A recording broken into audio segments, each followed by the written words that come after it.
episode of Writing Easy, the podcast that takes the act of writing, which is sometimes pretty hard, tries to make it just a little bit easier. I'm one of your hosts, Mary Mascari. And I'm your other host, Melissa Long. You know, Melissa, for me, one of the hardest things is designing characters. I'm always, it's just one of the things I have a hard time with is trying to figure out who these people are and find a way to kind of give them a personality that doesn't sound stupid or cliched, but still sounds understandable, right? Believable. Yeah. Well, I mean, so much of the guidance that you get is just facts, like spitting out facts, like they're this tall and they're this, they weigh this much and they're this race and they have this religion. And it's just like spewing out an info sheet of this is who this character is. They've worked at this job for 10 years. Yeah. And I'm like, so first of all, I'm like, so secondly, I don't remember any of it. Like I'll spend a day filling out this whole sheet about this character's characteristics. And then I go to write and I'm like, what were they? Mm-hmm. I don't know. So I'm always on the lookout for things that are that stick a little bit better. And I thought I'd found this cool new thing, and I told you about it. You're like, "Oh yeah, I love that. I use it all the time." So you're way ahead of me.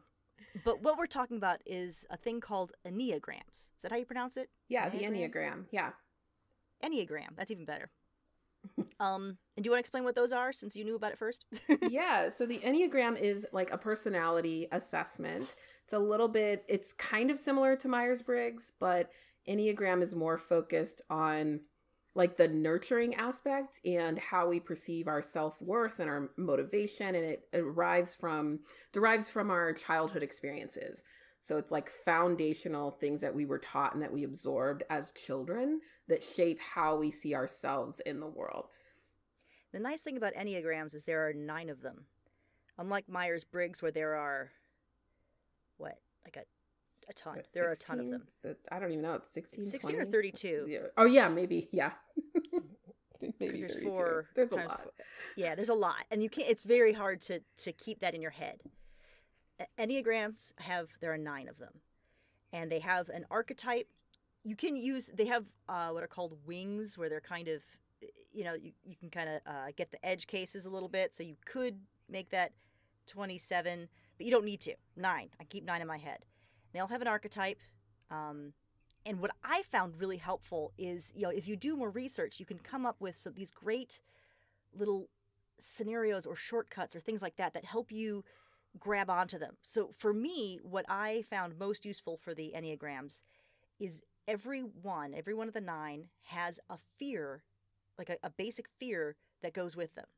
So, for example, Enneagram 1 the type is sometimes called the Knight, and their fear is to be corrupt or evil.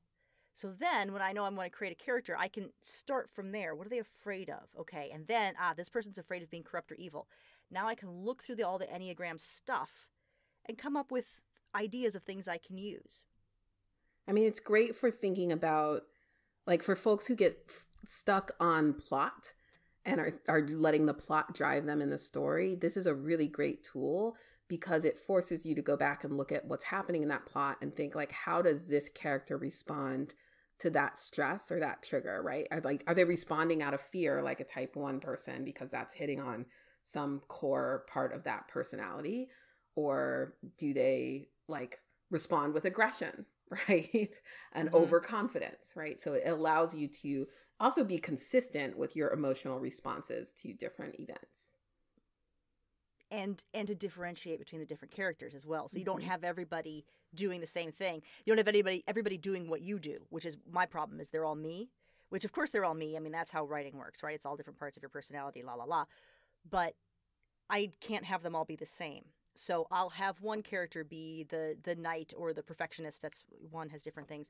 And then I'll have another one. I'll go complete opposite and say, okay, the other one is a loyalist. And they are afraid of not being supported. So now I know what they're afraid of. I'm going to take that away and, put them in the position where they have to face that very thing. And it gives me ideas of how they cope with that negative emotion. Do they repress them? Do they withdraw from them? Do they deny them? What do they do? And I find it just really useful in building a character. I mean, the other thing to think about is the Enneagram, the way that it's set up. So once you know your type, or once you have a type for a character, there's sort of a way in which they operate at a low level or low frequency, low functionality. So they're dysfunctional in that type, and they're very chaotic and destructive. And there's ways that they operate that's a high frequency. And so it also gives you a great arc for how that character can grow over the course of your story. So like as they learn more about their weaknesses, their traumas, the things that are triggering to them, they start to take those lessons and apply them in ways that are more productive and more helpful and more like empowering. So it also can give you basics for for grounding that understanding of like what's the arc of this character as they learn how to love or they learn how to step into this role. Yeah, that's a really good point, because for each type, they define usually 9 levels of growth. Like these bottom 3 they don't work really well. The middle 3 is probably what average, and then the top 3 are very high functioning. And you're going to start at the bottom, right? Like you want to get those guys really messed up, so you go way down below, and then you can arc it up.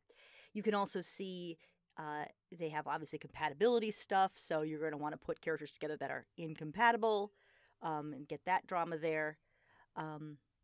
And like I said, there are also what are called the wings, where there are kind of the edge cases. Like, for example, I am a 4 with a 3 wing, meaning I'm a 4, I'm an idealist.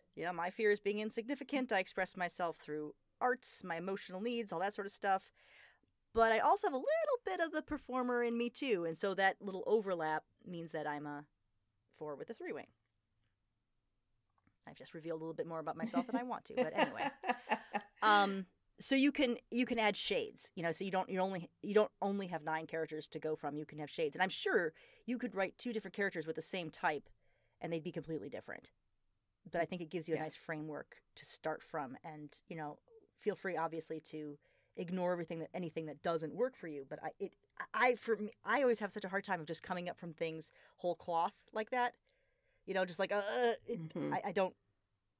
can't do that. But this gives me a framework to then sculpt on. And I think you could even be creative with this, right? Like, so you can definitely Google and find a list of all the types of Enneagrams and sort of print that out or play with it and pick a certain one. So you can look and say, oh, this character is definitely a type 7 and start from there. But if you don't know, like you could take an assessment as your character and just instinctively go in the direction that you think you want your character to be and see where they land, what's their results for that assessment. There's tons of assessments. They usually take like 10 to 15 minutes to complete. And so that's another way to get into the head of your character, or maybe the antagonist who you haven't spent as much time exploring, to think about that.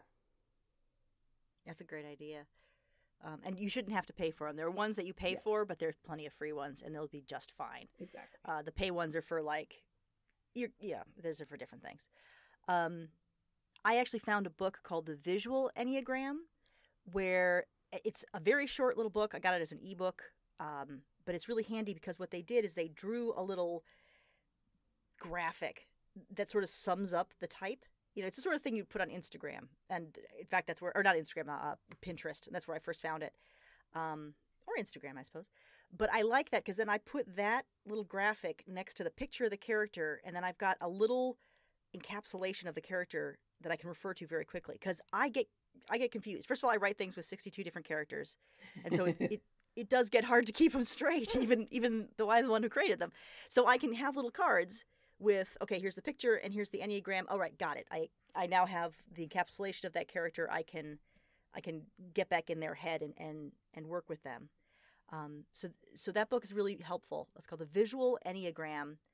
And it's just a short little book, gives you a little quick overview of each thing, and then a really nice little drawing that sort of encapsulates it.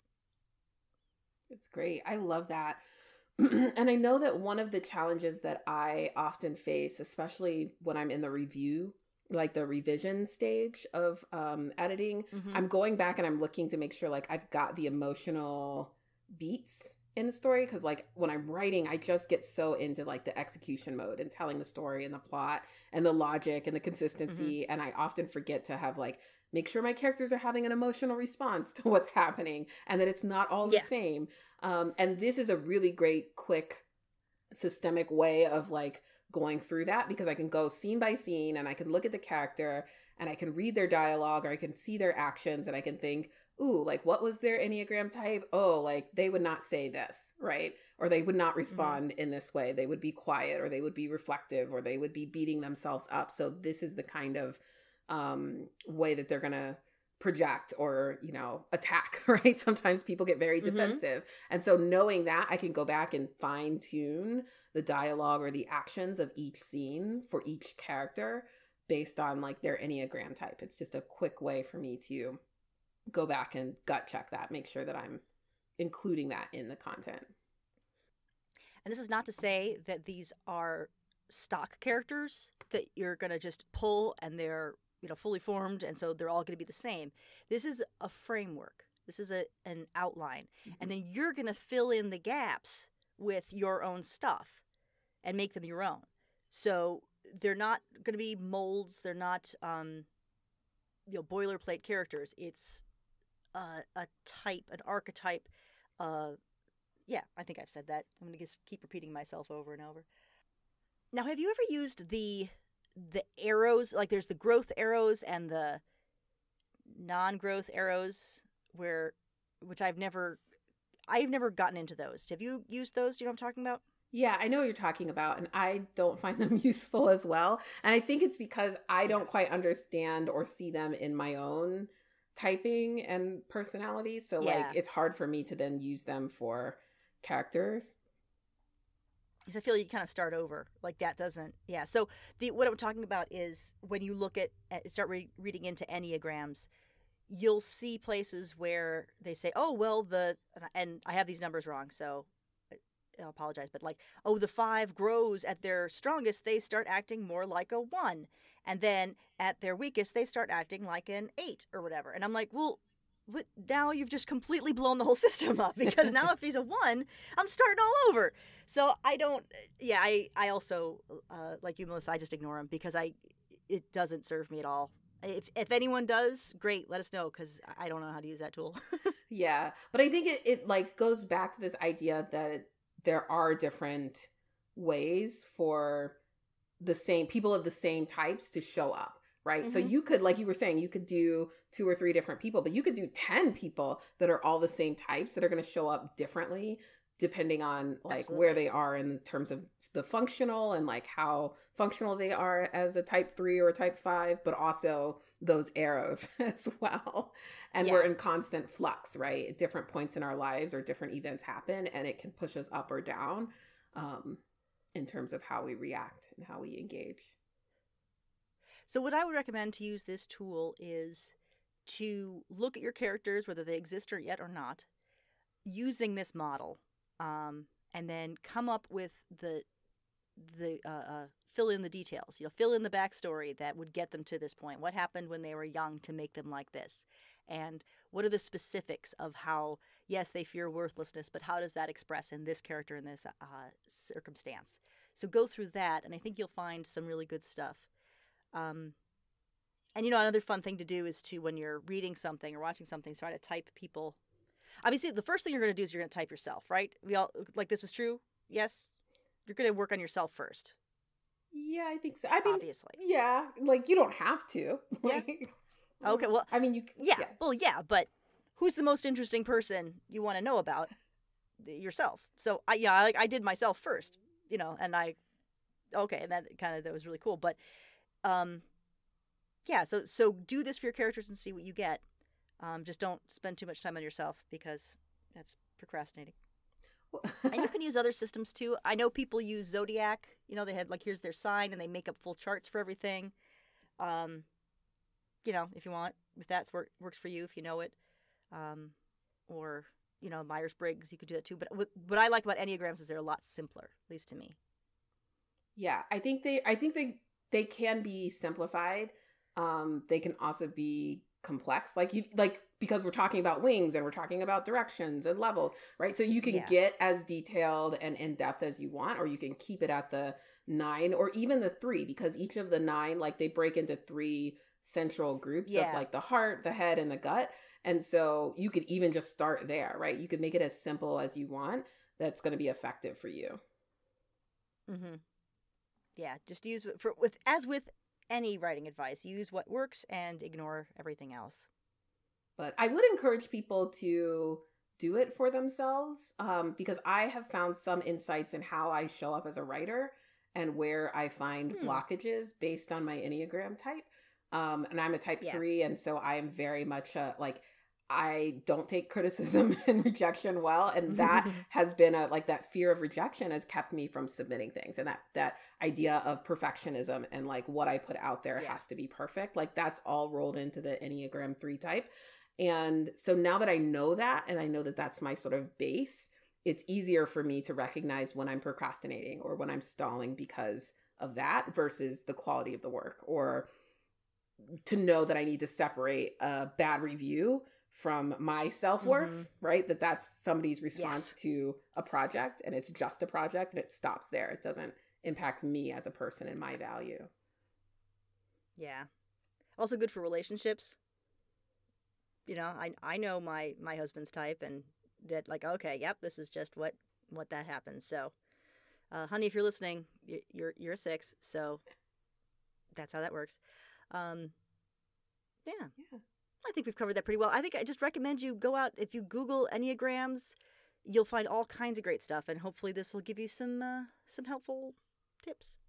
Yeah, and if you're on Instagram, follow, I think it's like Coffee and Enneagram. It's a wonderful little account, and it basically does different like snapshots of each type in response to certain things. So it's like, how are you showing up in quarantine? Like, how do you do self-care? Oh, man. Like, yeah, it's great. So I'll have to check that out. Cool. We'll put a link in the show notes to that and a couple other things. So I think that's all we have about that today. Hope you guys enjoy that. And remember, writing is hard. So take it easy.